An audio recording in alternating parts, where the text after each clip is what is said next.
Everything we know, from people and ants to stars and galaxies to quarks and atoms, the entire universe, might just be a simulation running inside a supercomputer inside an even bigger universe. Ancient philosophers said that the universe is a dream that we're waiting to wake up from. In this dream world of the imagination, anything is possible. All cultural items, from the dreams of our rodent-like ancestors, to books, to television shows, are merely permutations of the reality we think we live in. Today's age of computers and video games places simulations at the center of our cultural consciousness. A select group of us perform simulations for fun and profit, and we call them games, role-playing and otherwise. We live to run simulations. Join us on the Simulationist podcast as we explore our culture of simulations. Hello once again, welcome to the Simulationist podcast. This is iteration 51, and it is the 25th of August 2013. I am Josh 11, and with me, as usual... for the last 51 weeks is Ryan Kirkby. 50, I guess 51 including this one? Yeah. Yeah, okay. Yeah. So yes, the Twitterverse is a storm this week with news as to who is being the latest Batman for the next upcoming It's not even coming up for another 2 years. It's a 2015 release date, as it says right now. Yeah. But yes, in the Superman versus Batman movie they've got planned, Ben Affleck will be playing Batman. Ben Affleck. Okay. And that's the thing, is everyone's like, oh my god, Ben Affleck, oh no, like, did you see him in Daredevil? Oh no, Batman's gonna have like a Jersey accent. He's too young, he's too goofy. I'm like, didn't he win awards for Argo just within the last 12 months? I was sort of thinking that, but of course after I read some of the articles reminding us, he won some awards from... Although I do believe all the awards he's won was more for the directing and writing thing. I don't think he's actually won anything for the actor role. Did he? He didn't win anything in Good Will Hunting? He did win awards, but that was for the best screenplay sort of stuff. Yeah. So, I suppose if they want to give him an extra little bump on the paycheck, he could get like an additional writing bonus if he thinks the script needs punching up.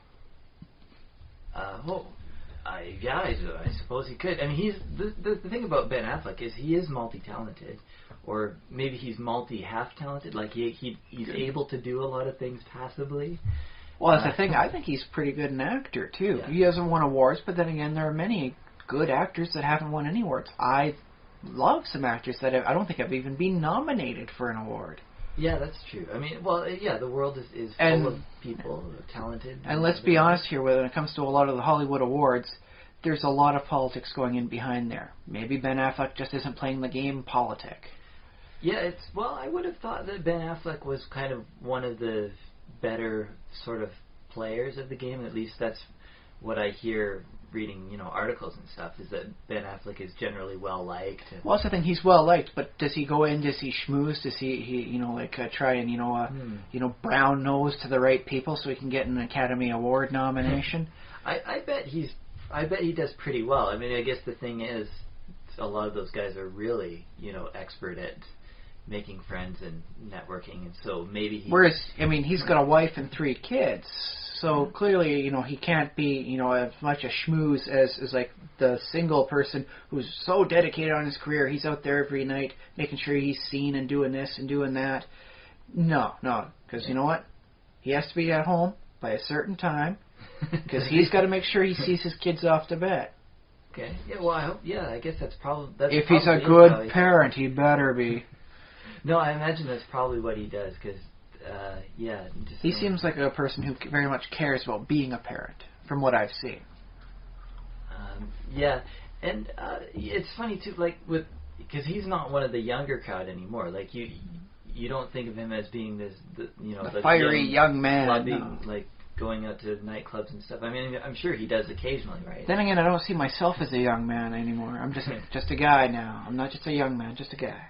Yeah. So here's a question though. Do you suppose because he's a parent and he knows the love of familial bonds, do you think that would technically make him, at least on some level, a worse Batman than a person all on his own? Because Batman is, by and large, a fairly solitary individual. He knows the pain of lost loves. Like his parents were shot before his eyes. The only person, who really raised him was his butler. Well, this is a funny issue because I think I have an interesting opinion on this. I always think my own opinions are interesting, but maybe it's uninteresting. Anyways, I don't think you need to experience things to act. Like I don't think you need to be, to experience aloneness to pretend that you're alone in a video screen or whatever. And I think method acting is kind of stupid. On the other hand, we can look at Robert Downey Jr. as he plays Tony Stark. Yeah, okay. Tony Stark is a rich playboy with a bit of a substance abuse problem, who has got some wildly fantastic ideas. That line can be said very well about Robert Downey Jr. as well. Now, mind you, he has cleaned up his act. He did go to the Betty Ford clinic a couple times until it finally stuck. So he's cleaned up on the substance use and abuse. But he has had a substance abuse history. He's a rich playboy who can get away with a lot of crud, and he does have some fantastic ideas. Like the whole concept of how the computer stuff he was using, like the 3D handheld imaging stuff he was using in the movie, he came up with that. Oh, it was just him playing around with it, and they said, yeah, we can put the CGI around that, it'll look great. It's a brilliant idea. Okay. Well, my opinion, and I could be wrong, I don't mind being wrong on this, but my sort of opinion is that just being that sort of person doesn't qualify you to act as that sort of person. No, but it does give you a nice insider's mentality behind it. And so I think for the case of Robert Downey Jr., he was able to really bring a true 3D nature to Tony Stark we might not otherwise have seen if they had cast some other actor for it. He would have been the background character, the real hero's the Iron Man. No.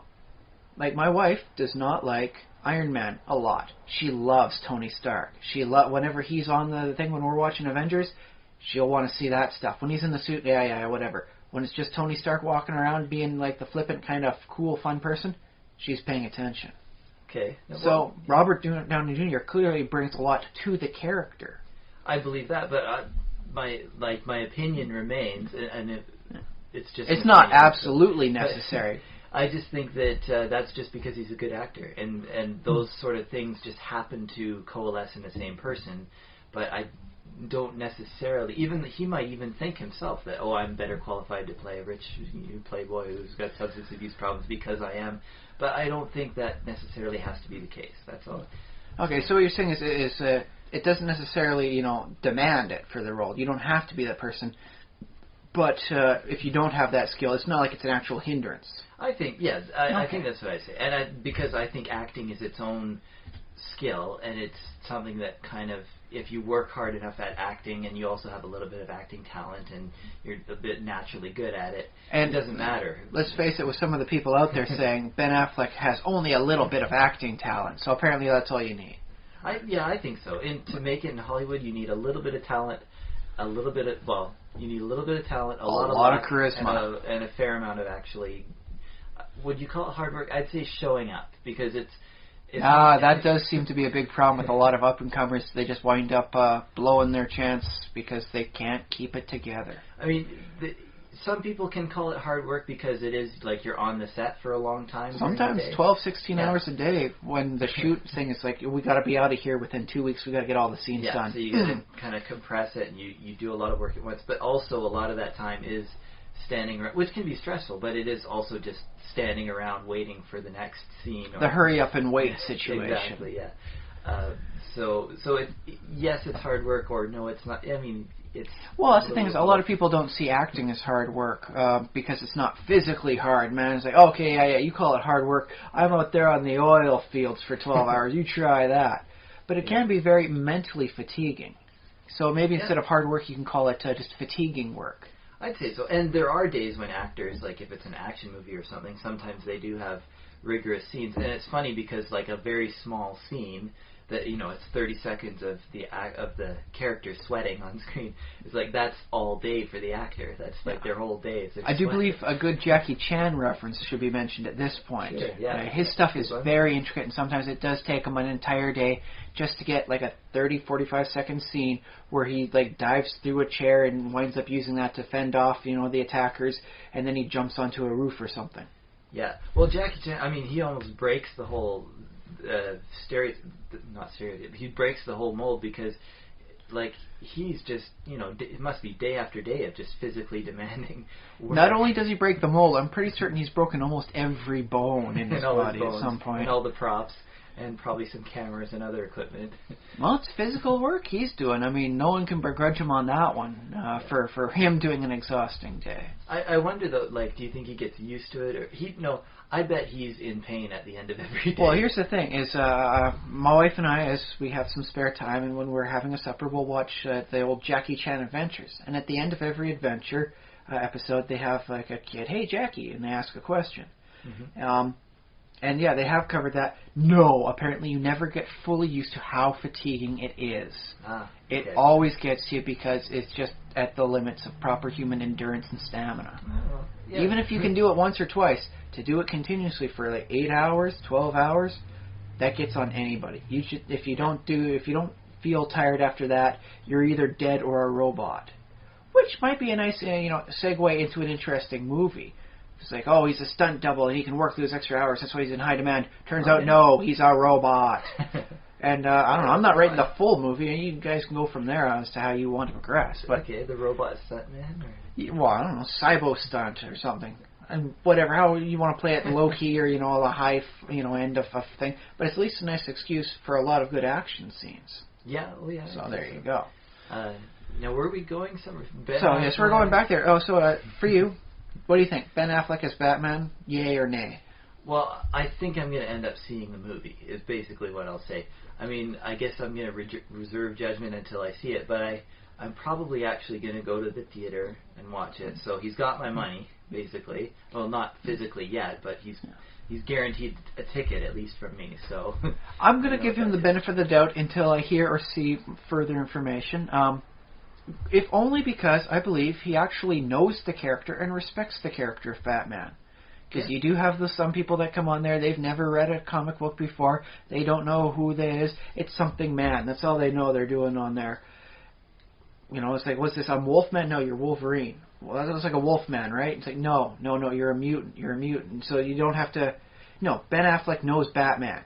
Yeah. And if he doesn't know, he's going to go over to Kevin Smith's house, he's going to get a 12-hour crash course as he just goes nuts and just complete nerdgasm about all of Batman's history loaded into Ben Affleck's brain. No, I think Ben Affleck is definitely one of these comic book guys. Well, let me ask you... At least enough to know the character and know the villains and get a general sense of where everybody lies together. It's like, okay, he's got a kind of a thing on the side with Catwoman, but she's still a villain, so he has to keep her at a professional arm's length.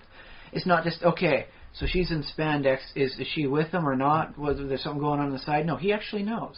So I'm willing to grant him that because I believe that's going to help him at least know the character better and get the more subtle cues. Well, I hope so because that sort of gives hope to all the nerds out there who like, imagine like, oh, if only I had some, the good looks of Ben Affleck, I could do Batman so well because I know him. So that gives hope to the nerds that the knowledge would actually help you portray a character. And I'll say this, Ben Affleck has the nice square chin I believe you need to be Batman. You think if you go for a pointed chin, you wind up looking more like the Joker. Batman's got a nice square jawline going on. Ben Affleck's got the face for that sort of thing. And physically, you can sculpt the mold and muscles, like the Michael Keaton style. Yeah. But you can't fake a chin. So he has the most important of the physical anatomy. He's a white male with a square chin. Struck by his chin necessarily, but when you think about his face, he's fairly handsome. Yeah. So yeah. And the stubble on him works too. So there's stubble. One thing. And Batman frequently has stubble. He works all hours of the night, and and shaving comes later. Crime comes now. So I'm willing to give him the benefit of the doubt until evidence proves otherwise, or I hear an alarming this or that. So that's where I'm sitting on it. And that's the weekly news for simulation and gaming-based stuff. Gaming, nerdy stuff. Cool. Let me ask you, what have you been up to in your own life of simulations and games? I am going deep into the big book. I'm reading through. I'm digging it through like 50, 80 pages at a time now when I'm reading it. Yeah, the Wheel action of Time is, series. yes, the Wheel of Time, book 4. The action's coming on, and things are at a snappy pace. So I'm not feeling bogged down by emotions or something, or self-doubt. What's going on? No, things are happening. Things going on here. What decision is he going to make? I want to find out more. He says he has a decision in his mind. No one's going to see it coming. He's got an idea, and this person comes in and he's like, oh yes, you are an enemy of mine, and you want to kill me. Yeah. You, particular there, I'm talking to, he wants to kill me directly, like right now, if he could get his hands around my neck. And what does he do? He invites him into town for the night. Mm-hmm. And all the men, he's got like your enemies closer. Well, that's the thing, is there's even worse enemies out there. There are monstrous enemies out there. Yeah. And so he's like, okay, I'm not going to do the monster's work for me, and I don't want you to do the monster's work for me. I'm going to invite you in here politely. That way, you're not going to be out in the middle of the woods, in darkness when the monsters are likely to attack and eat you. So it's like, I didn't even see that move coming. It's like, but that's a smart move. Try and force like a mutual trust, or align all your defenses together, because all he has right now for defenses is some nice wooden palisades, a few catapults, and a bunch of farmers with bows and arrows. Well, we've talked about a little bit before about getting your enemies on your side, sort of thing, like that whole, instead of like killing all the bad guys, sort of be the charismatic hero who gathers them to switch There sides. is no better way to destroy your enemy than to turn him into a friend. That said, it's going to be fairly hard for this character, as the guy who wants to kill him believes he left his father to die out on a battlefield. Okay, yeah, so there's some wrinkles to be worked out. There's some pretty big wrinkles on there, but, he's not a bestial monster, so there's always a chance, at character development and reformation. Sure. So I don't know how it'll go. Don't send me messages spoiling it to me. That's about the only time we won't want messages coming in to us. Oh, I wanted to ask you, too, do you think they'll ever do a movie of Wheel of Time? I don't know. It's pretty big. And there's an interesting amount of special effects that would be needed, even from the earliest part of the book. I can see them turning it into like a TV series, like animated or completely CGI'd. I think that would work very nice that way. CGI? Yeah. Because, it's 14 books long. I actually think a TV series would probably work out much better than a movie. Because, if you were to even trying to fit it into a trilogy, like right now I'm thinking that covers the first maybe 3, maybe you get up to 4 or 5 books in there, but I don't know how much more. There's a lot of stuff going on. You'd have to really trim it short, to make it work. Sure. So TV series, better option. TV series. Do you know if there's ever been a book series that's like that many books long that's been tried to adapt to TV?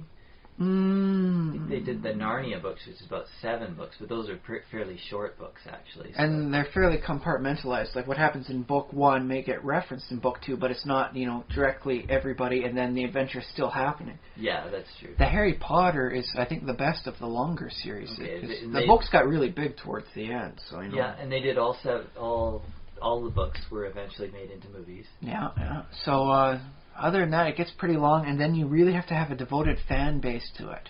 Yeah. It'll wind up being 6 movies for the Lord of the Rings and the Hobbit trilogies put together. Mm-hmm. Yeah, that's true. That's a pretty, because those books are big too for the Lord of the Rings. But other than that, And the Hobbit, it's funny because the Hobbit is actually not that long of a book. No, but he is bringing in all the reference material from the other stuff to say what was going on at the time, and I kind of like the bigger scene pictures. Yeah, well, I'm totally in favor. Like Peter Jackson, I go nuts. Make it 6 Hobbit movies for all I care for. Provided the pace keeps going like the first one was. I did not get bored at the pace. It didn't feel too long. So yeah, if you can keep doing that forever, I'm not going to complain. Yeah, very good. But so I'm having a lot of fun with that reading there, and but other than that, I'm working on Minecraft, and I've like I said, I got the terraced stuff working right. Yeah. So 10 block high terraces. Yes, instead of 5. Much better. It looks better from a distance too. And now I'm starting to take the area out underneath these things, and I'm going to start putting stuff in there, like a tree farm here, or like a mushroom farm, or whatever, something else I'm doing in the other spots. Cool. Cool. And to do that, I was like, I got to put some walls back up. What am I going to do? And historically, it's just, okay, I got brick, I'll put a brick everywhere. Or cobblestone, I'll put a cobblestone wall everywhere. Yep. But I'm working on style here. And it's going to take me a harder time to work with, but I like the results a lot more. So I've been experimenting with windows. Large windows, like cathedral style. Big windows with the tapered tops. Are you talking putting glass in them? Well, I was looking at that. I have a nice world I have just for experiments to see how things look. Because I don't want to have to build all this stuff up, use all these resources, and go, the glass really doesn't look good in here. I guess I'll have to smash it all out and then go do something else. Yeah. So I'm testing it out, and what I was looking at doesn't work well because I'm working with the tapering up near the top for the window to make it look like it's got the archway, like it's an actual window. I can imagine it. And you can't put glass up in where it would be upside down. Using stairs, upside down staircases for that. Yeah. And so because of that, it leaves like large holes in the corners, so it doesn't look great that way. So I actually did it with fences. Oh, yeah. And that seems to be working a little bit better. That's it. I would have liked to have had slabs, one on top of the other, and alternate the colors out, so I could have gotten like colored wooden slabs. Yeah, like a dark, nice jungle wood followed by maybe a lighter beech wood, willow and all that, and complement the color differences between them. Turns out you can't do that. If you try and put one slab on top of the other, they wind up hovering. Which I might use later on. It's a nice style of its own, I suppose, but not what I was thinking of. Yeah, it wouldn't look quite right. But I have been having some interesting thoughts as I was doing it, because I had to clear out a large amount of space underneath of what was effectively just, like at the top tier of my tiered garden. And I was thinking to myself, it's pretty dark here. No, I'm lucky I'm in a mushroom biome. I don't have to worry about monsters popping up here. But what if you created a world that was just like, it had like a multi-level platform stuff, and so it wound up being that when you're actually on the ground, it's dark and dangerous. Have you ever seen like a Minecraft world that works on that sort of style, like multiple like levels of platforms, and as they build vertically rather than horizontally? I don't know. I mean, I've seen some versions. They decrease the height of where the sort of the ground is, and then they turn the mountains way up. So they end up with these like huge mountains, like very, very tall. Ooh. And then a lot of overhangs and stuff in them, and then there's trees all the way at the bottom, so it's very like big canyon sort of thing going on. Right? Nice. So there's sort of that. I don't know if I've seen anybody do like layered. A layered or tiered city, I suppose, is what the style would wind up looking like when you're done. Mm-hmm. So I might have to try that at some point in the future then. And the other thing that got me was just looking, it's like, wow, this is really dark, but I look up and I see, okay, I've got some brickwork up there. But what if I had sheep? What if I built like a huge stairwell just right up to it, just 10 squares below the highest you can go, and put down like with black sheep wool just over there, and put on like dirt on top of that, and just have a nice little paradise on top as I have a slowly expanding black night going from underneath. How could that work? Would that be something nice to work with? That sounds cool. It sounds great. Although you'd get a lot of monsters underneath, but I guess that's... I'm up in the Paradise City. I don't care about down there. Yeah. This is something to try for, I suppose, maybe a communal server. Yeah, sure. It's like, oh, what's that? You don't like my cloud of ominous night? Well, I'm just building up here, man. I'm like 100 squares away from you. Don't bug me. Just put up more torches. 100 squares. Well... Yeah, if you do 100 squares, and if you're trying to actually make it into a square, then it turns into, that'd be a lot of work. Well, no, I'm thinking like, if they're down on like level 63, which is just at the water level. Ocean level, yeah. Ocean level, and I'm up, let's see, it goes up to what, 250 something before you reach the upper Yeah, something like 255 or something. So yeah, I could be up at like 240 and leave enough room for trees to grow up there. Yeah. And then, and this nice grass for sheep to munch on. And then, there could still wind up being a huge amount of vertical difference. And like, well, I'm 100 squares away from you. Quit bugging me, neighbor. And if you keep bugging me about this square, this horrible night, on you. No, I won't drop anvils, but I might pop open a couple holes for some water to spill through. Okay. And then, how do you like your eternal rain? You know what? I was thinking of starting a server that you and I could go on and invite some other people, but now that you say, I'm not so sure anymore. A little antagonistic, eh?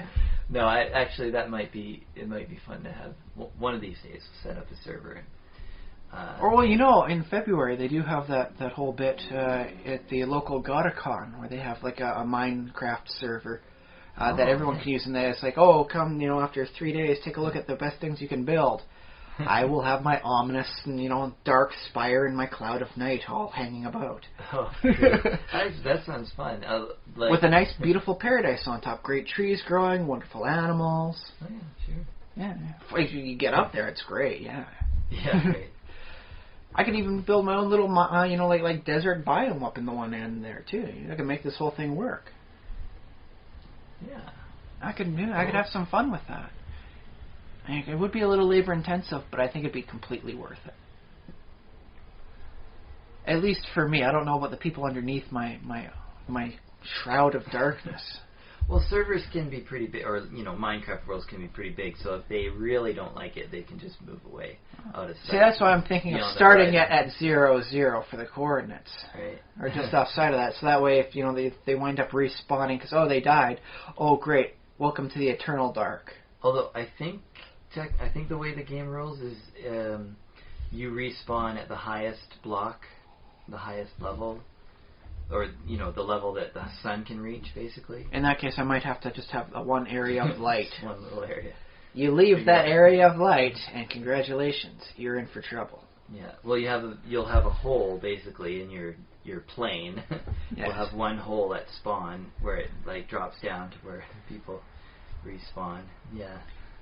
So you're saying if I wound up if I needed like dirt-based resources, what I could wind up doing is not only make a hole, but take that area underneath the hole and just use that as a quarry to get down as far as I can? It would be interesting if spawn was, down at bedrock level. And every time the player respawned, they had to start from bedrock. Start from the bedrock, and just one ladder going all the way up to, you know, the high end there, and then from there on out, it's darkness. Yeah. That would be... You know what? This is the last day of my work week. I might want to start a new map and just have some fun testing that out. Yeah, well, you can do it in creative, yeah. And in fact, if creative is fun, but it's just not fun enough for me. I like the challenge of if I'm not careful doing this, I might die. Okay. It adds spice to the game for me. I can respect that. And honestly, I feel like I've accomplished so much more rather than just as I flew up into the air, I just made the stack of stuff and then I built out from there. No, man, I had to build a working staircase to get to the top of this thing. And now that I'm up here, then begins the real work. So yeah, I might have to sit down and work out some ideas, like how big of a circle do I want to make for the one starting area hole and all that. How much dirt you need.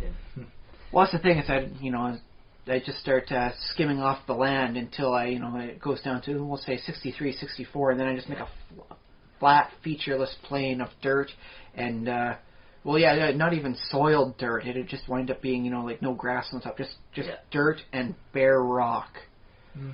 And I suppose if I go down far enough, maybe I will make a few lava flows pouring down from my eternal darkness. You want some light? I'll give you light. A glowing line of magma coming down from on high. Sounds fun. I'm liking this the more I'm talking about it. Maybe I shouldn't be encouraging you, I don't know. But there's a few Minecraft skins I've seen that have a nice, I'm a dark mage sort of thing wandering around, and that kind of works for the theme, and I'll switch my skin around and I'll start that way.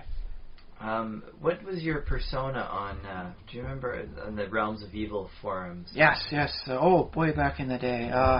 I was a Yak Man thing, was the image I kept using. Okay. It was just I think TSR owned the rights for it, because I kept using it, but it's one of those Krinish Minotaurs. Okay. It just struck me as a nice, forward pose, this looks like someone was almost posing for a camera sort of thing. And then they just drew, horns, and fur over them. It's like, okay, yeah, whatever, that works. Yeah. That could have been how they made that. I said since then I found some really nice images of Nyarlathotep, and and the King in Yellow that I think really work nice as image profiles too. So okay, cool. I wonder if I could find that a King in Yellow design for my Minecraft tune. I'm betting it's out there. Yeah, I bet so too. But yeah, that's what I've been doing, coming up with wonderfully horrible ideas in Minecraft. And great progress. But I really like what I've been doing for the Windows style. With the nice bars in there, it almost creates sort of a pattern. Not quite like, I I would actually like to try work with some vines, but I don't know how well that looks on the outside. Well, you just have to try it out. It sounds probably like it would work, but yeah, I don't know. Well, the thing is I got so much purple for the for the mycelium down there. Do I want to have it contrast with the green of the vines as they grow down? Oh, that might look a little odd, but I'll give it a look. See, well, I'm trying to figure out what to do with the staircase I've got to get from tier 1 to tier 2 and 3 and all that. And so maybe putting some vines down that way to at least break up the pattern for that would be a nice way to go. Because the only other thing, I'm thinking about windows for there, just to open up, make it seem brighter, but I think it'll reworking a little bit there too. But I really like what I'm doing with the terraces right now. Good. It takes a lot of work and a lot of picks, though, to do all that mining, because 10 vertical, and then it's a huge amount of area, and every tier down I go, it gets even bigger and even bigger. Yeah. But I'm having fun with it, and I suppose that's the main thing. Oh, absolutely. Yeah. And I finally figured out what I'm going to do with that one island I got off on the side. I'm going to get the nice, the soft, touch, so I can, And I'm going to get mushrooms, the red mushrooms, and I'm going to build a fortress on that one. I'm going to take everything down there, put it down to the water level, and I'm going to resculpt it to it's a huge fortress made out of the red speckled mushroom. Oh, very good. You'll figure this out soon enough, but when you silk touch the red speckled mushrooms, you get kind of a browny beige. That still works for the color, as long as it's a consistent coloration on the whole thing, and I wind up making this imposing fortress thing, because that will be my only access to the rest of the world when I make the big bridge to the mainland. I see. Yeah, well, a mushroom palace, like from Mario. Exactly. I was thinking of putting up a nice sign saying "No princesses here, try again" or something. Even if I'm the only one reading it, I can still get a chuckle out of it. Princesses in another castle. I wonder if they have that for a mod. You just wind up having like royalty walking around instead of just regular villagers, just like a wandering princess. Oh, I don't know about a princess, but if you can get things like castles if you get Blue Vanilla. Minecraft Blue Vanilla has adds in player creations. Basically, they you upload schematics, and then the mod connects to a main server which downloads all the schematics that players have uploaded, and then it randomly distributes those builds throughout your world. That's pretty groovy. So, some of them would include castles, but also some of them are this stupid building that. So I don't know. So long as there's not just large phallus buildings. Yeah, I don't think they have those. I'm okay then. Although I will admit, just hearing about it makes me a little intimidated. What if these automatically generated structures look cooler than my own? Yeah, that's a problem. I'm still trying, man. I'm still trying to work with style here to make things look great. I don't need to be intimidated. I don't need that.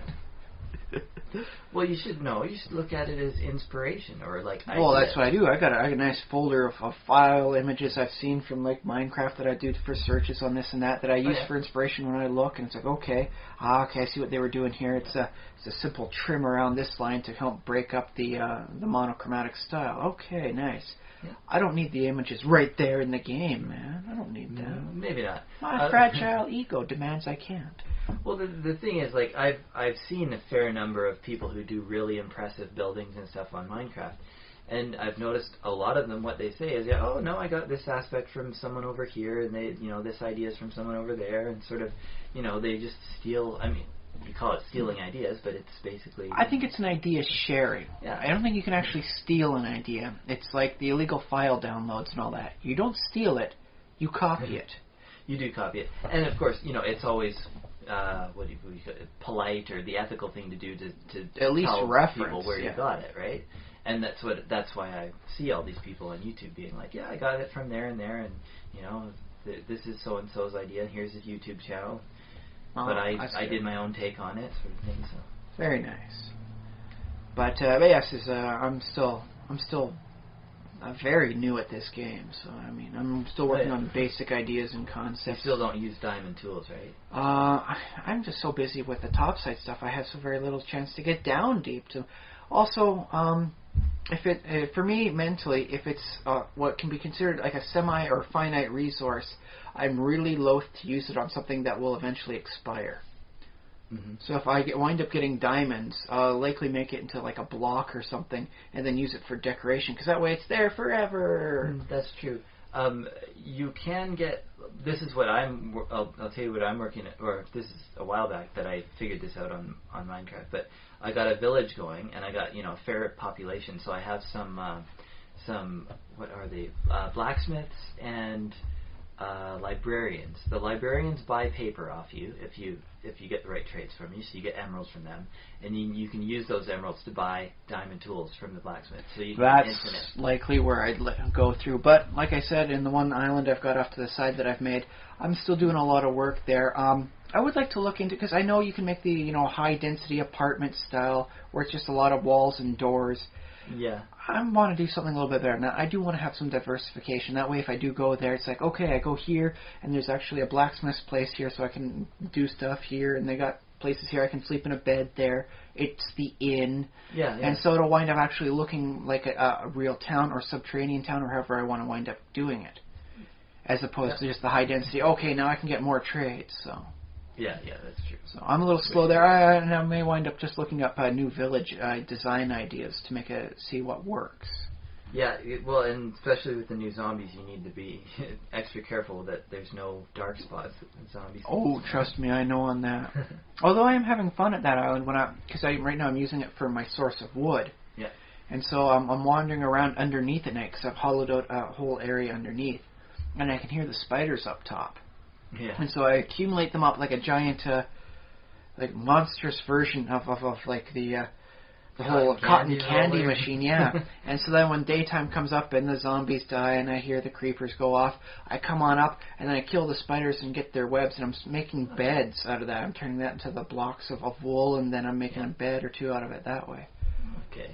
Without sheep, I'm having fun with that. It's a nice way to spend my nights.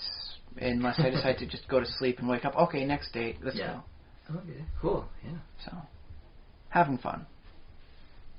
But yes, that's what I've been doing this week. Have you had anything interesting happen to you? In the realms of fantasy and non-reality, I suppose.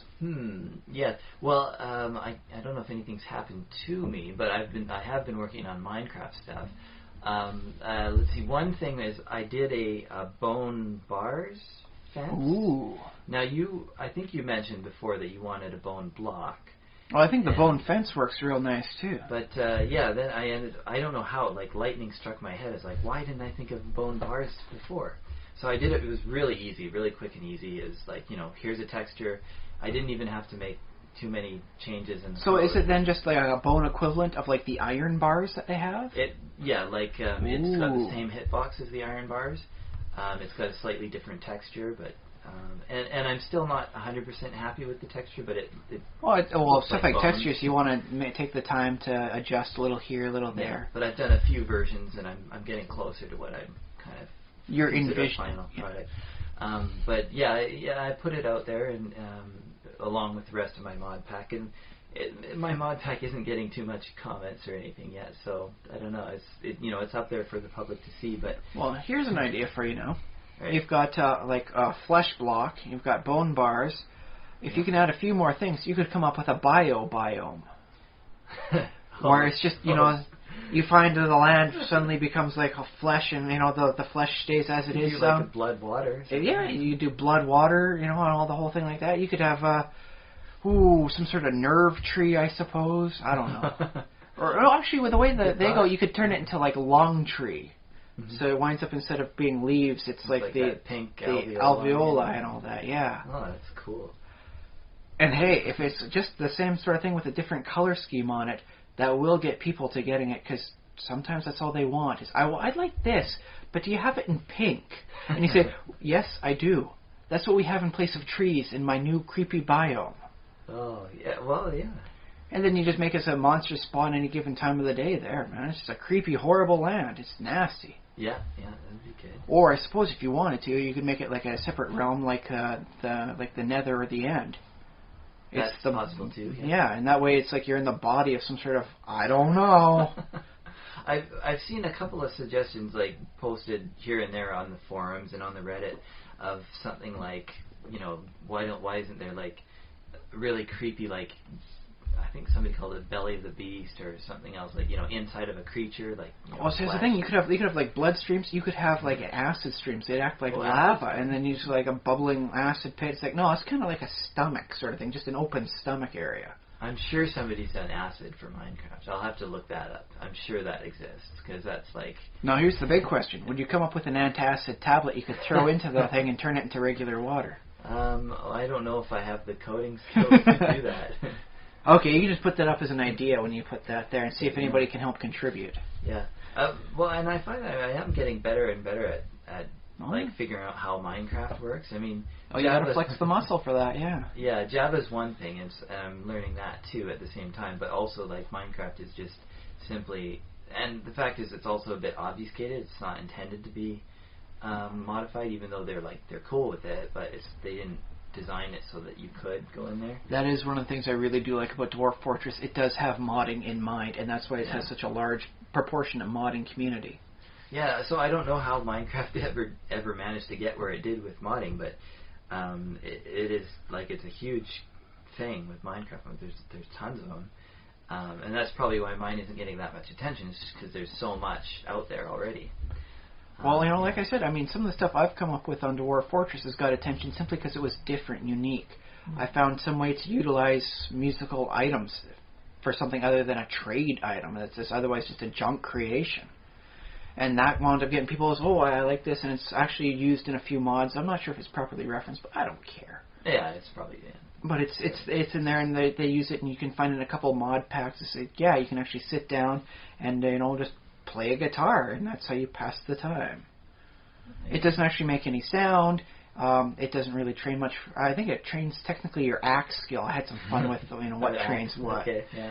So, but yeah, it doesn't really contribute a whole lot. But then you can have like these areas just offside of like your dining room, and then in your own mind you can imagine that yes, as the dwarves are eating, you have other dwarves offside, and they're playing musical instruments, and they make the dwarves. That's why the dwarves feel so good after a meal and a break. Is that really what's happening? No. Is that what you can imagine? Sure. There's nothing wrong with that. I thought of that. It's pretty cool. And yeah, that's why people went for it. So if you can find just that unique hook to get them, that even if it's something creepy like a biome or like a bio dimension sort of thing elsewhere in reality, it's a way to go. Yeah, and I guess we were going to get into symbols and symbolism. One of the problems is like I just have it like Space Boot 1's mods in the title, so I think I'd get more clicks if it was like said what. But the thing is, like, trying to find a symbol, I've added all these different, like, various random blocks that don't seem to have a theme. So it's just, I don't really know what to use as a sigil or a symbol. Themes do work well. I mean, I try working with, I use the term Malikus for, like, an online name. I use it here and there. It has repetition for me, so it has value. Mm-hmm. And so I wind up doing it like Malikus's musical mod or monastic mod, because I did some stuff where, you can actually have your dwarves be kind of like monks. Okay. And so just having the repetition for that sort of thing, I find really helps people out. They think about it later on and say, okay, this sounds like something interesting. What's this guy going for? Mm-hmm. So a little style, as long as it gets them in the door, that'll help. That's true. I wanted to, one more thing that I've been up to in the last week, and that is I have been active on the suggestions forums, probably more than I should be. But I mean, if the thing is, like, is it really an addiction when you're interacting with other people? Like, it's literally communication with human beings? Well, if you're actually communicating, it's a good thing. I have a nasty habit of not actually posting on the Dwarf Fortress forums. I just lurk a lot. I'll come up when I have something, or when I know the answer and on the questions area of the forum. Yeah, I'll try and get that done. But I lurk a lot. So definitely, if you're actually interacting, it's much healthier. Okay, well, even though lurking can be good too. Cause the internet's the thing is lurk more before posting. Yeah, that's the thing. Not a bad thing, even if it's somewhat crudely presented. But yeah, but okay. So one of the items that I posted in the suggestions forum, it's like, how about this block? How about this block? And stuff that I probably couldn't code. But then I suggested Pistonium, like it's a block that, and I want to get your kind of thought on this. Okay. Because some people were saying it's a terrible idea. So There's always someone willing to say it's a terrible idea. So I guess I'll say you're allowed to tell me if it's bad. Okay. Or I want just you to needs tell me. work sort of thing. Or if it needs work. But the concept is the block is a natural ore that spawns naturally in the world, but only in certain biomes. And it spawns like about as commonly as iron. Like think iron ore. Think placing iron ore. And what it is it's called Kryptonian because you cannot mine it, you cannot blow it up with TNT. The only way to change its position is to use a piston. That's the only way. Yeah. I like it for its challenge. Okay. The specific biome stuff I like, especially. So it's not everywhere, right? Yeah. Well, the thing is what I like about it is that it's like with trees. You don't find every tree in every biome there. Yep. You have to go to that biome to find it. If you want to get this sort of thing, then you have to, go to that place. If you want to find your Kryptonium, you have to go to the specific biome and hunt around for it. It's not just for everybody. Yeah. So I do definitely like it within that respect. I think that's a great aspect of it. I haven't worked much with pistons myself. Okay, yeah, a lot of people haven't. So if I'm not mistaken, it requires the red dust lines to work properly, or can you work it manually like a bellows pump or something? Well, the recipe for the piston requires 1 redstone dust, I believe, per piston, and then you can activate a piston just with a button or a lever. Oh, and those are fairly. Button is a piece of stone, like smooth stone in your crafting table. That's fairly easy. A lever is cobblestone with a stick on top, so that's fairly easy. So it's relatively simple. You do need at least 1 redstone dust just to make the initial piston. Can you buy redstone at all from the villagers? Oh, I don't think I've seen anything about that. Otherwise, I'd definitely be trying to trade more for have some fun with that. I think priests, but the thing is, priests sell a lot of things, so you have to cycle through some of the other trades. Buy a lot of trash before you get what you really want. Yeah, but I believe they sell redstone. Oh, I'll have to look in on that one just to verify. Also look in dungeon chest if you ever find a dungeon. That's the thing. I do so much work on the surface. When do I get down there to explore dungeons? Yeah. Witches, I think, may... Well, I'm not sure. They might not, actually. Well, I know I'm going to have to find at least a few witches as I go out and explore. I think witches it, drop pretty much everything. Well, that now, I mean, I want to get all the animals onto my nice mushroom farm. So I'm going to wind up hunting for quite a far distance to get everything. The wolves, the ocelots, this creature and that creature. I'm going to need to go about a very long exploration pattern. So. Right. But you seem to be the kind of person who's willing to do some sort of tedious digging out and stuff. So the thing about the Kryptonium is you could bring it back to your house, but it would be like place piston, place lever, flick lever, pick up lever, pick up piston, place piston again. Very. Well, maybe you can make it so the only way it pops into a block is to use a piston. And then from there you can put it however you want. And that would probably make things a little bit more fun for people to use, because the way you're saying it's effectively immune to TNT. Yeah, it'd be immune. Well, then that would be great for a defense thing. If you have it so that you can wind up placing it a little easier, but it's hard to initially get free, I think that's a great price you have to pay for it if you want to make sure you've got the TNT-proof wall. That's not just another thing of obsidian. Yeah. So I think, it definitely has a lot of merit. But I could make some tweaks, I think, probably, to it. And I always like the extra little challenges when you're in a certain area. Like you're digging out and it's like, oh, got to be careful here because I noticed there's gravel. So I don't want to be dig out and then wind up having something fall in on top of me. I think it's only 1 gravel high. Nope, turns out it's 4 of them. Okay. I'm slightly buried myself. So you like that there's some sort of something different to the new biome, something so that, it's not monotonous or this. Well, that's the thing is right now the biomes effectively end once you get below the surface. It's the same underground everywhere you go. True. Although there's emeralds in hills biomes, but emeralds aren't. I don't know how useful they are, but it's nice to start off with them if you want to do trading, but they're definitely not a requirement. Sort of thing. It's just kind of fun to find them, but they're not really mechanically. They're not that interesting. Yeah, but it's like I said though, it adds more depth, more personality to the biome. So if you put it under, say, plains as a thing, then people are going to definitely. Well, actually, people go to plains a lot. It's a nice flat building area.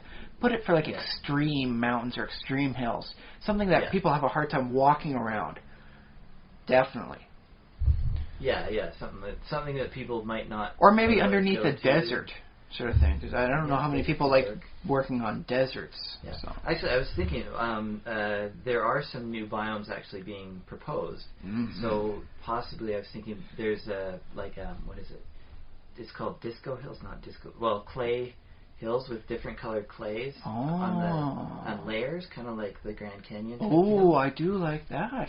Is that one they're actually planning, or just one that a third person has tossed out? It's posted by one of the official developments. Oh, in that case, that's much more likely to make me move around and explore that, because right now, finding clay, it's a hard proposition. You're usually at or just underneath the water, so... Yeah. So I'm okay with the that. hardened clay, though, not the... well, I know, but any kind of clay is hard to find for me. So, yeah, I think that's a great idea. Yeah, well, there are images. Maybe I'll show you one after or whatever. Put one in the show notes or something like that. And, yeah, it looks pretty cool. And it may change. I don't know. With things that they... But so you're saying with the whole possibility with the new types of biomes coming out, now's the time to strike with the living biome sort of thing, the bio-biome. Yeah, it could be, yeah. It's like, okay, you guys are going to have to wait for all the new stuff, but I got this unofficial, creepy, fun one. Go for it.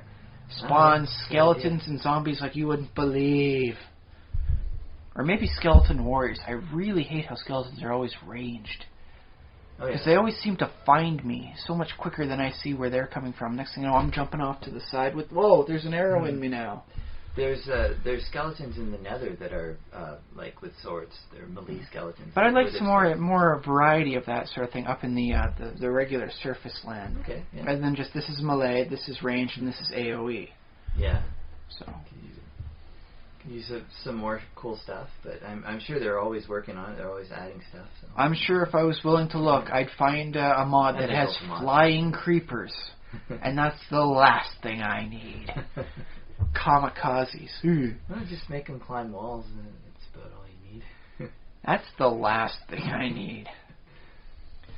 But yes, that sounds like good ideas, and we'll definitely have to refer this to ourselves later on. I think that basically covers my week. Right. So yes, as you mentioned, we did have an idea for this week's topic of symbols and iconography.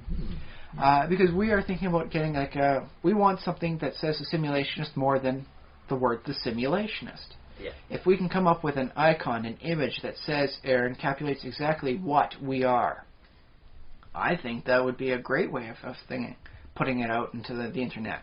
Yeah. Well, I suppose if there are listeners listening in between now and the next little while, then you can actually send us email and feedback and ideas if you feel like that. Although you might be listening to this after we've already picked something. Years in the future. It's like, no, you were so close to getting it perfect and then you messed it up and you've been that way ever since. Why? Right. Send us a note even if you think we got it wrong. But I've been looking into a lot of this sort of stuff, and the symbology and what the meaning behind the images are is very powerful and not really consistent. It's more of an art than a science.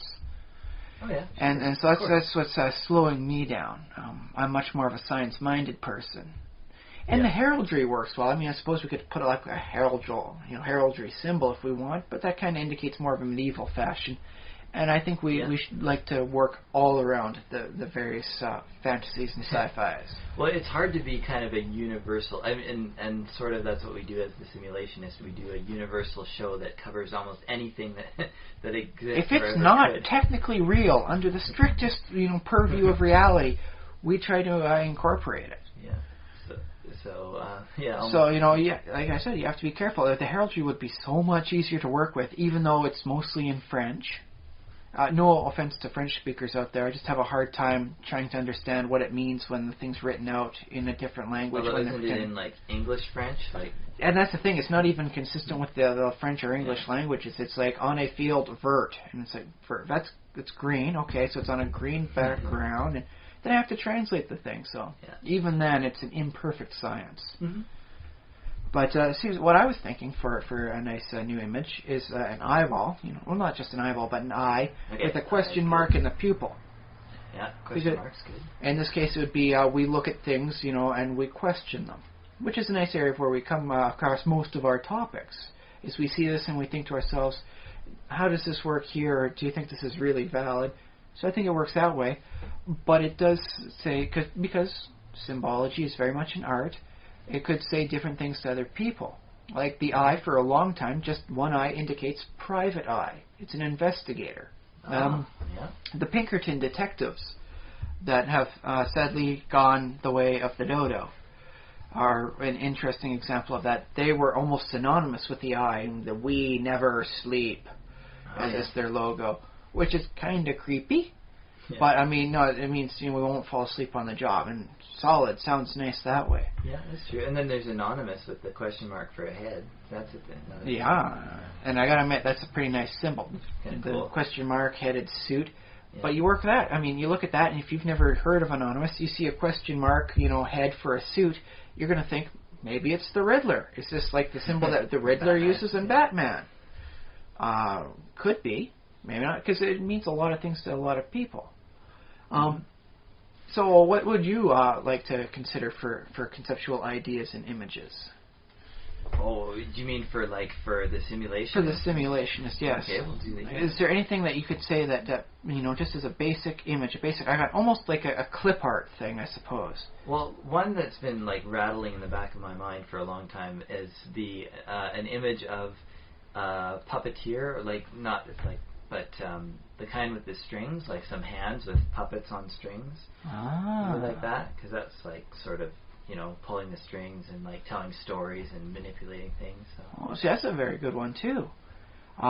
On the other hand, I mean, with the whole Master of Puppets being out and about there, people could think, it's a reference to that, so they might get musical minded. Maybe we're like a music, podcast or thing going on. Well, we occasionally do talk about music. I guess it's not our main. It is one of the more abstract forms of fiction, so it doesn't get as much play as say novels do. At least for us. Although it's an interesting thing because it's effectively you have to tell a story in 3.5 minutes. It's microfiction with a really nice beat if you get it right. Mm-hmm. Mm-hmm. And of course, you have 3.5 minutes to tell the story, but also you have even less words because often you have drum solo. Well, you have about a verse worth of, so it's basically 4 lines to tell your story, and then you have a chorus. And you got to make it rhyme in most of those cases too. You got to make it rhyme, yeah. I suppose you can see it as at least as constrictive as the microfiction and copy pasta horror stuff. Yeah, oh yeah. The creepypasta and all that, because they're very tight demands, and I think that's why a lot of people can't get a song right, is they just don't understand the demands placed on there. And that's why we don't have more great hits coming out from the band consistently year after year, and those who do produce hits year after year, they know the demands, they know the limitations, they know the restrictions, and how it all works together, and they're able to work around that. They know the playing field, they can see it. Yeah, well, they're good at their job, so that's kind of good. Like the actors we were talking about earlier. Well, I don't think people wind up getting this stuff right accidentally. I mean, it's like... Well, I guess that's why you get the one-hit wonders. Yeah, they goofed their way into getting all this stuff right. But the bands that have been out for 3-4 decades now, they're able to make it work and consistently because they know. Whether or not they're willing to tell people, they know the constraints of their genre. And so a lot of them go on to be producers at record companies who help other bands to come up. Oh yeah, not many people know this. Weird Al does a decent amount of production work these days. Okay, well I didn't know that. Yeah, he's good. I really follow Weird Al too much. I haven't liked Weird Al, but he's very proficient. I mean, he's if I want to do a symbol for all the different genres of music, it'd probably be a design for Weird Al because he's the person you can expect to go from rock to polka to rap to country and back and forth, all on a single album when he releases it. It's all there. He covers everything, and he gets the tones right. If he wants to sing a song in the style of the Ramones, he can sing a song in the style of the Ramones, even if it's unlike any of the songs they actually wrote. Yeah, he knows how to extrapolate. So I think Weird Al is an interesting example for a microcosm of music as a whole. Yeah, well, and speaking of iconography and the imagery, Weird Al has that hair. I always think that hair is very identifying. Weird Al has. Well, he hasn't always had it. I remind you for the American Pie parody when episode 1 came out, he shaved it and he went with the style of the Jedi there. Oh, I thought he just wore a bald cap. No, there's some nice images. If you go on a Google search, he looks like just a complete normal person. You could pass him on the street. Normal person, as opposed to Weird Al. As opposed to Weird Al, the performer. Yeah, there you go. See, so I think that he's kind of iconic with the. And I'll say this: vegetarianism has been very good for him. I mean, he's He's vegetarian. vegetarian? He read a nice book about it that convinced him for an argument, so he consciously and scientifically made the choice to go vegetarianism. Although, if you watch the movie UHF, the whole thing he does where he cuts open a Twinkie, puts in a hot dog, and puts spray cheese on it, that was actually something he used to eat for a snack. He doesn't do that anymore because Twinkies... wait, they're not back again, are they yet? Oh, I don't know. I haven't heard anything about Twinkies. I think there's somebody bought the rights to them and they're going to start producing them in America again. But yeah, the Twinkies are out and he can't have the meat, so the hot dog's out. And it's the end of an era. Yeah. Well, trust me, I don't think you're missing out a heck of a lot on that. It's something to try once, but don't make a habit out of it. So he's eating healthier, and you can really see he doesn't age anything but gracefully. So that's cool. Yeah, I guess Weird Al must be in his 50s. Well, you see, he was on the Dr. Demento stuff, and his album, his cassettes and all that were out in the early 80s, so that's at least 30 years. Yeah. So if he was doing that at university at 20, that'd put him at 50 now. That's how the math works. Okay. And yeah, he looks good, but if you see the glasses and the curly hair, if I was just to shot out for you, you'd say, oh, it's a Weird Al thing, isn't it? Yeah. And, the mustache thing he does, too. The mustache. But, yeah, you put all that together, that's a Weird Al, even if it's just about 4 or 5 lines and curls. Yeah, and there are some other performers who have that kind of, like, their silhouette is iconic, like Slash and Ozzy Osbourne, people like that. Oh, yeah, I mean, heck, you could put take like the woman issue thing that they have for like the bathrooms, and you turn that dress into a swan. It's Bjork. Oh yeah. Right. I don't think she purposefully intended for that to become so iconic for her, but apparently yes, wearing a swan dress to whatever ceremony, an Oscar or whatever it was. Maybe it was the Grammys. I'm not certain what it was even for. All I remember is the dress. And so that's her. It's Bjork. Yeah. And well, that's the thing is that you do a woman with a swan dress, all of a sudden it can only be her. She's managed to encapsulate that without trying. Yeah. So well, that's one thing. Thinking about like iconography and like symbols and stuff. It's sort of the thing that you've got a good one if somebody can draw it for Pictionary and somebody else can guess it. Sort of. It's Bjork. Right. We get 2 points. Let's go. Yeah. Now here's the thing. Then we can take the your thing for the whole puppeteer strings, and what if we instead of having them just be regular lines, we have them branch off? Because we go on a lot of tangents here. We follow a lot of topics down to all the various ends they come out with. Yeah. So if you were to work it that way, and that it was more even into a spider web, as we work ourselves back and forth between ideas. I like the idea of a spider web. Yeah, like a puppeteer working a spider's web. Could that work for us? Well, I think that would be a wonderful symbol, too. Although it's funny, I've seen people try and draw spider's webs in Pictionary. They just don't seem to get it, do they? You basically make a large asterisk, and then you do that spiral design out from there, and that's all you really need. Should be, but yeah. And yet a lot of people muck that up like you would not... Like, seriously, are there people out there that do not spend a decent portion of their childhood looking at a spider's web, just staring at a spider's web when they got the opportunity? Maybe, yeah. I mean, I see people do like cross hatching almost with spider, like they try to do like the spider's making some sort of like grid, a checkerboard or something. Because I tell you this right now, there is a spider that is on my car. Yeah. He's on the driver's side, side view mirror. And he makes a web there about twice a week. I don't know why. It doesn't last very long, but apparently he gets enough insects off of it to produce some resources for another web. And then, if I got the time before I have to be at work, I'll just, sit there and just look at the spider's web sometimes. They're great things to look at. I don't understand why people don't take the time to admire the wonderful intricacies of nature that way. Wow, I wouldn't have thought you would have the time to do that, but every once in a while, cool. There's still 5 minutes before I should, head on into work, so I'll just look at this as I listen to some classical music. Yeah, kind of those moments. That's kind of cool, yeah. Well, I don't like to say I'm a Zen master, but it is definitely nice to have a Zen moment every once in a while where you look at it and it's just like, there's nice music, there's something to go to, but not right now. Beautiful scene of nature. Just sit back, admire it, and let your mind go blank as you look at its wonder. That's good. Get those moments while you can. They're fleeting in this life, eh? Well, true. There was a time also, though, when spiders, and well, it's still true for a lot of people, they're not interested in spiders because they're icky. They're Here's the thing. Which is ickier? A spider or 30 flies and cave crickets? Hey, I'm on your side. I like spiders. Well, I like the insects too, but I have a truce with spiders. I don't pester them, and they eat insects. Yeah. It works well for me. Yeah. I don't actively try and squish them unless they're somewhere where they might harm my daughter. They stay up on the ceiling. Ceiling spiders are great with me. Mm-hmm.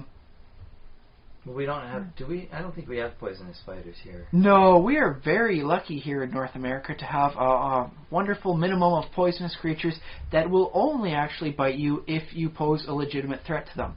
You go to Northern Australia, and I'm sorry, any Northern Australians listen to us, you have a poisonous land full of creatures. They will bite you just because you're there. It is nasty, and some of their spiders there are big. Not cute little spiders like we got. They are hairy, ugly things, big enough to see the ugly in them. We got little spiders. You can't really see the ugly. You can just see, it's a little yellowish spider with a nice, red part here. Ooh. I remember black hearing spider somewhere not too long ago about how Australians haven't had a spider fatality in, I don't know how many years, like 10, 20 years or something like that. Do you know why? Because they've already killed all the people that are willing to go anywhere these spiders are. Okay. Or they only send the tourists there. It's like one of those things you hear about in like those old movies. Oh, the natives on this island are superstitious, but they'll send the white man up the haunted volcano because they know they ain't ever coming back. Nobody reports them there, and the other explorers come by. No, they were never here. Okay. Never here. So there's our conspiracy moment, too. I guess Australia has been secretly offing tourists by sending them to spiders. To the horrible area, spider lands of Northern Australia. Is the entire country, so... No, it only actually turns out like the rainforest and the lush areas in the northern part that is really poisonous. Western Australia, I know you're a little dry, but you got my love. You know why? Less poisonous creatures. Okay. So, at least that's where I stand on the whole issue. We are lucky. But okay, so we've got two nice symbols. Although I suppose if you want, we could try meshing them together. You could go with like a spider with an eye on its back. Sitting in the web. Spider with 8 question marks. Oh, yes, the thing is you could have the legs curl up to form like kind of a question mark sort of thing. Mm-hmm. And then just have an eye instead of like whatever, like, cause, the Black Widow spider has like the hourglass symbol on the back. Oh, yeah. It's not actually an hourglass symbol. That's just what we see. Yeah. Something else I want to bring up in a moment for symbology.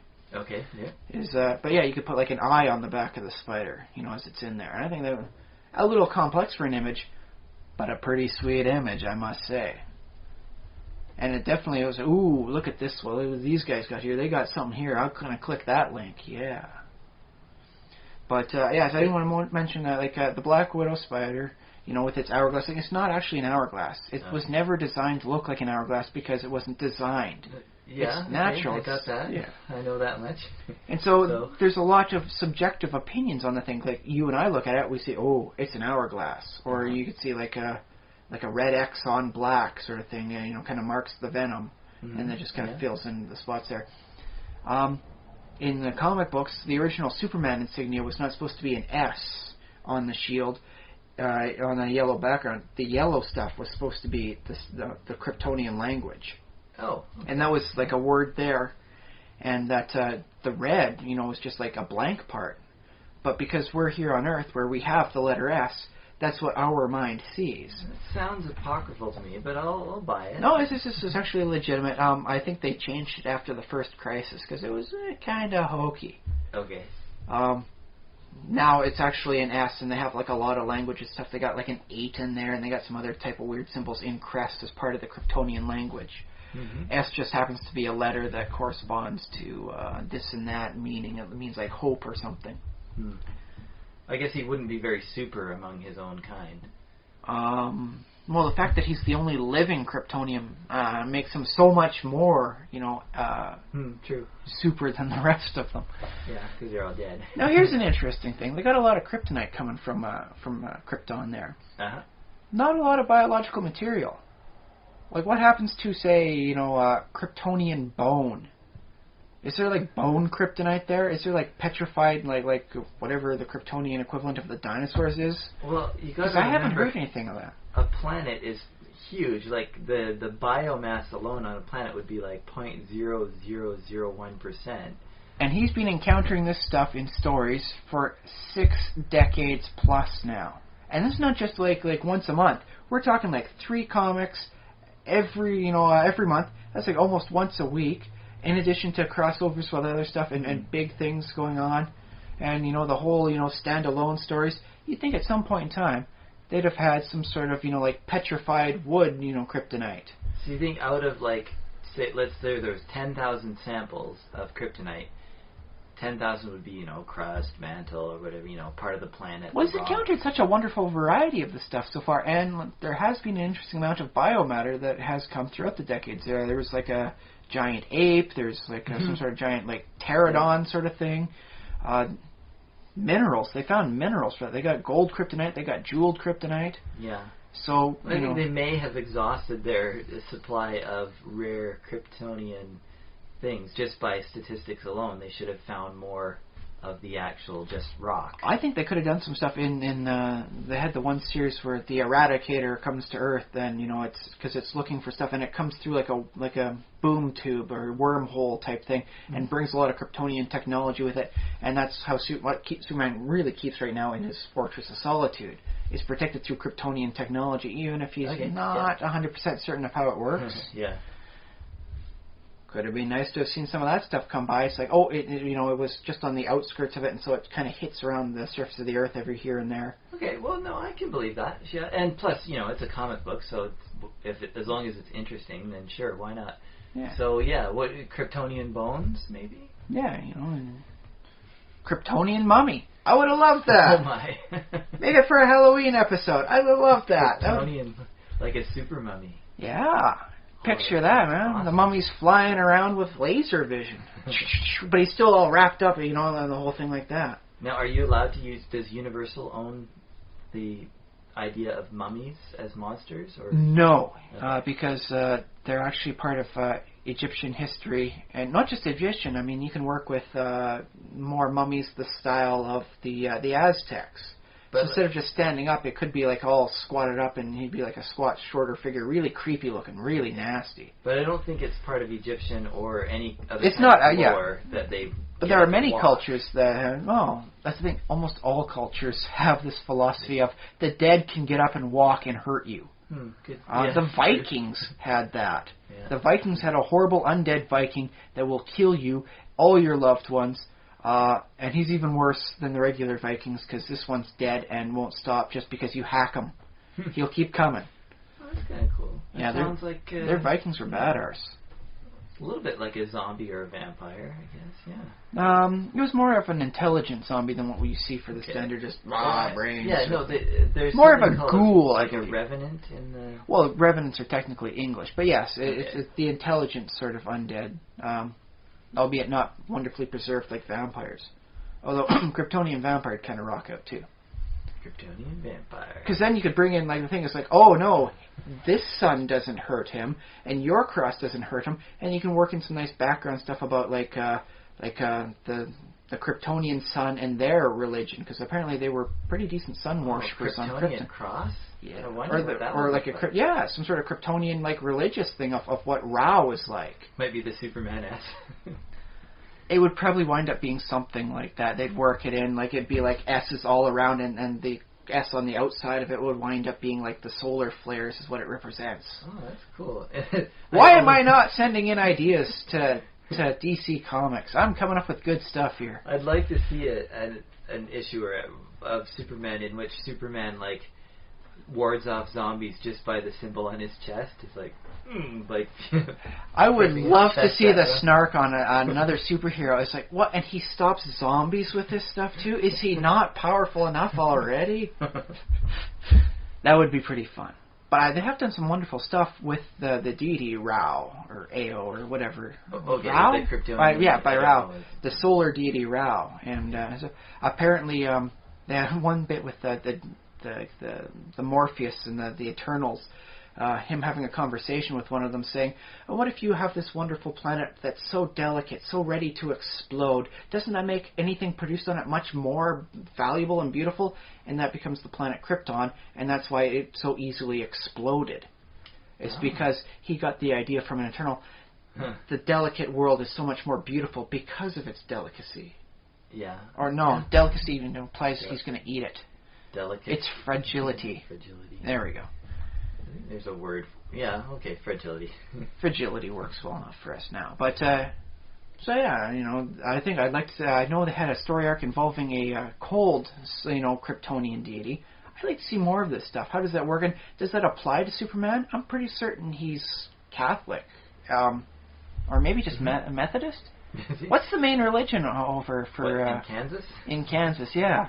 Oh, well, Methodist sounds probable. There's Baptist. He's definitely Christian, though. So would Superman, try to at least respect the religion of his parents? Or was he like, sorry, I worship just the one God? You could have some really weird stuff going on there. I don't know enough about Superman to know if he's sort of pays lip service to Christianity. I'm fairly certain he's religious. Yeah. Or at least has ambient mindset for that going for him. I'd imagine he would be, because he's supposed to be sort of all-American, right? No, there's an interesting story for him, too. It's like him just after he gets his superpowers. Because he's doing stuff that usually is reserved for angels or higher on the divine hierarchy. Mm-hmm. How does that affect a person's faith when, I can change the course of mighty rivers, and I can stop the floods, and the things that are supposed to be the work of God, I can actively disrupt? How does that affect your sense of religion? I think a good writer could... came up in the comics? I don't think it's been mentioned really recently. I guess they didn't want to do religion or politics. But I think if you get the right writer who can really look into the whole thing and have some nice insights on that, you could come up with a story that people are going to remember for at least a decade as being something that was really deep. And I really like how you use Superman not as a super powerful person, but a person questioning his faith because of what he can do. Yeah, I like that. And, well, the thing about Superman is there has been, over the course of Superman's history, there's been a lot of, allusions and, references to basically, I have actively seen Superman wrestle a high angel to a standstill, and he was Electro-Superman at that time. Yeah. That said, the pure word of God, he did have a hard time with, whereas Captain Marvel, with his purity of soul, was able to resist. So, it's not like he's got the sole dominion on, I'm a really good guy. Captain Marvel's actually more pure. It might just depend on who's writing it, because I imagine there might be some writers who would say, well, no, because, let's, Well, Superman, in this case, Superman has the morality of an adult. He's seen the horrible things. Captain Marvel's technically a 10-year-old boy, so he still has that innocence that cannot be touched, yet, and he's so very pure that even the high word of the seraphim itself doesn't burn his soul because there's just nothing for it to burn. It's so pure. Yeah. There's no soul equivalent of whatever wood or tinder is. Okay. But the Christian God Yahweh could be some kind of alien, super powerful from another planet or from. Well, that's the thing is they actually have it established in DC canon because they have an angel for superhero that Superman's worked with. There is a heaven. Yahweh's there. Or no, wait, maybe he isn't there. The angels are there, but he's not. He seems to have transcended even beyond them. Okay. So he is as far beyond them as the angels are to us. So he's pretty high up there. Okay, and then the angels basically interact with Superman almost as an equal, right? Well, so that's the thing is they had the invasion of the humankind because they were wind up corrupting angels. There's a storyline that was going on. I think Grant Morrison wrote it. Okay. Yeah. And so the seraphim invaded Earth to purge and just make the Earth pure again. Yeah, and Superman fought them or? Superman was fighting. The entire Justice League was fighting them. Oh, yeah. I remember the whole thing. He's fighting that one of the head angels, and he's got it there. It's neither end is winning. They're just at a stalemate. And the Flash stops to remark, he's wrestling an angel to a standstill. This is the man who says he can't live up to his reputation. It's no, apparently, he can. He's stopping the higher end or the higher orders of divine hierarchy. Yeah. Well, now Superman's power, it comes and goes, like depending on how the much writer. solar radiation he's got too. Also Yeah. solar, yeah, the sun. But in some stories, he might not be that powerful, or would he always? Well, they've had to depower him some degree from the Silver Age. Back in the Silver Age, he could fly from planet to planet back in time and move planets around whenever he so wished. Now, if he holds his breath, he can make it to Pluto and hopefully back again. Okay. So that's why now when he's in outer space, he needs like at least the head suit on so he can breathe properly. Okay. Did we want to talk about Batman iconography too? Do we have anything on that? Well, I think it's just wonderful how he keeps using it in different symbols, because he's got the Batarang, which looks like the bat symbol. Mm-hmm. Depending on how you do it, sometimes it's a long, like 3-foot long one, and sometimes it's just a nice little short, like Shriek and stuff. So I think depending on how long it is, you can determine how fantastic your Batman is. But that might be a little something for another day. But Batman definitely uses the bat signal in interesting ways. He uses it more psychologically aware. Yeah. Because he has the bat signal that you use, and it lights up on the sky. Even though, let's face it, in the modern age, sending a text to Batman probably a lot quicker, a lot more reliable. You don't have to wait for a cloudy night. Yeah. You can, even in the day, you can send him the bat text. In the 50s, why not just use radio, like ham radio or whatever? Well, I guess it lacked a style, or maybe another superhero was using it at the time. Like, another hero was using the same. So calling the Phantom, come on in, you're needed urgently. This is Batman. 10-4, over and out. Yeah, they could have gone with the CB stuff back in the early 80s, but that would have been pretty bad. But Batman definitely utilizes it as a psychological tool. Yeah, yeah. Like, you could text Batman, but the whole symbol up in the sky is like, criminals beware, this is marked, this is the land of the Batman. And it's like, the innocent and the good guys are like, yay, Batman. Exactly. So, I mean, whereas Superman has the symbol and people are inspired by it, it's not like he puts the symbol up in places. Whereas, spoiler alert, in the third Batman movie for the franchise, to let Bane know he's returned, he does take a lot of time to, get the whole symbol of the Batman up on the bridge. And so it lights up, and it signifies the Batman is here. So he's very much a more psychologically minded individual when it comes to his own symbology. I like that. And it's graffiti.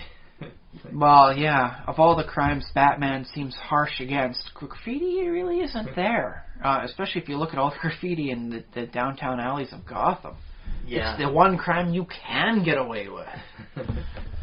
So, or maybe that's just how he does it on purpose, right? Because it's Batman, he has a plan. Maybe it's like, okay, I'll let them vent in these small petty crimes that you can just like whitewash over, or repaint over.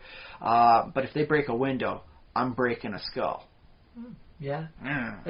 That's a funny contradiction, because there was a theory that came out, I think it was Rudy Giuliani or one of the mayors of New York City, when New York was really like scary and bad. Although you can argue it's still that way in some places. But I guess so. By and large, that was the scene everybody saw it for all of New York. It's a harsh place, and they'll fucking knife you. Yeah. No, I might be wrong with the specific mayor. I think it was one of the mayors of New York. I don't know which one itself, but I think I know which one you're talking about. They wouldn't tolerate like graffiti or broken windows or anything. They had the broken window theory, which was that if there's anything that looks out of place, that's going to attract the criminal element. And that one has actually been scientifically proven. Oh, is it? It's like a broken window indicates, that's a symbol in itself, a broken window is an indication of abandonment. And so the people that want to vandalize and get away with it are much more likely to attack a place that has a broken window than even, say, like a place that's clearly not been used in a long time, but all the windows are clean, and fully intact.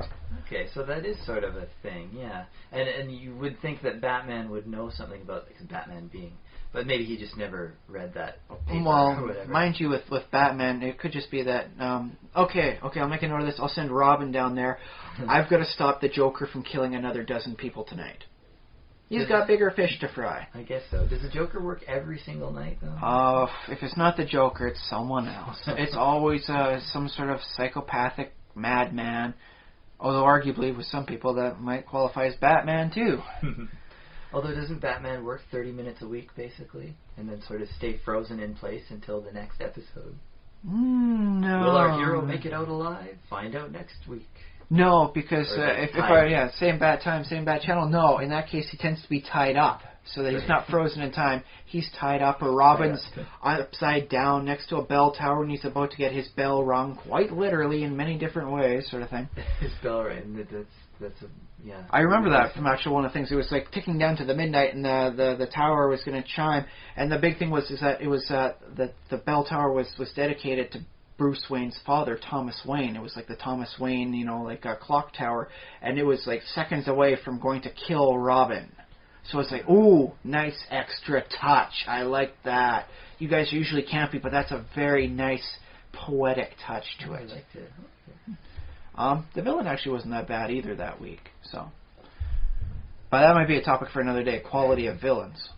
Oh yeah, good villain. Well, I think we've talked about villains we like before. But well, I think you need a decent amount of bad villains before you can get to a good couple villains. You just got to throw up a lot of stuff up against the wall, see what sticks. But that's something we'll get into for another day.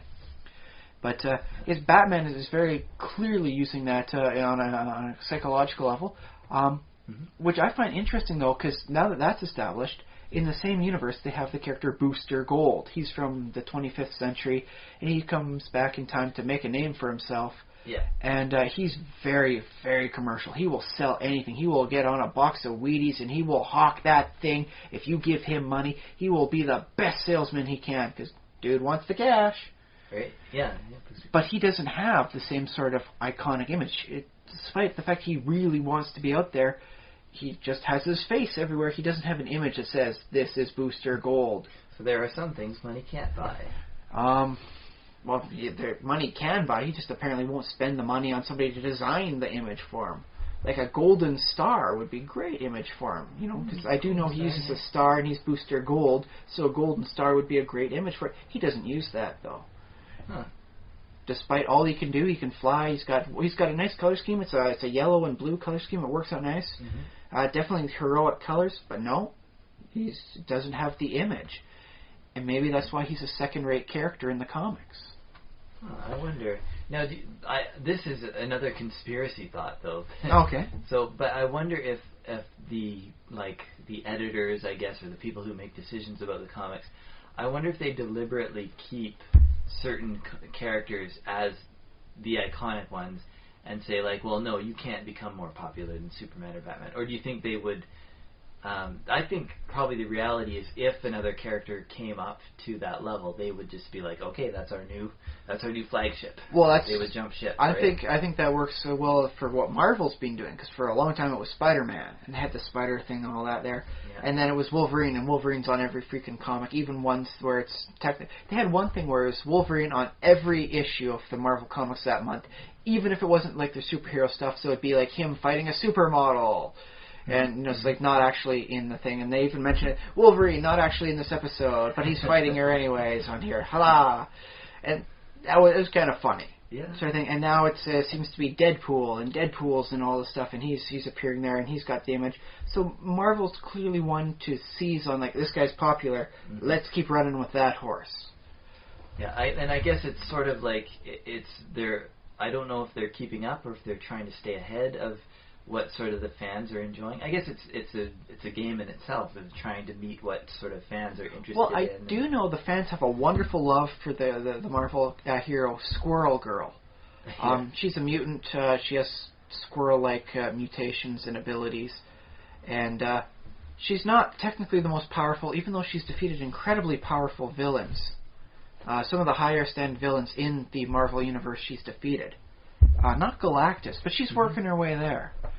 And she just seems to be like a fan, like she loves the superhero stuff. She loves what it is to be a superhero. She likes the wacky Golden Age stuff. She'll even admit it.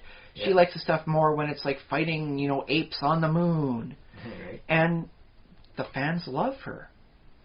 But she doesn't have her own comic series. She doesn't have her own cartoon series. I mean, I think she's appeared for maybe 3 seconds in one of the Marvel cartoons, and that's all she's gotten for animated screen time. But she's much beloved. When it was announced that she might get her own series at one of the comic conventions, there was 15 minutes applause, man.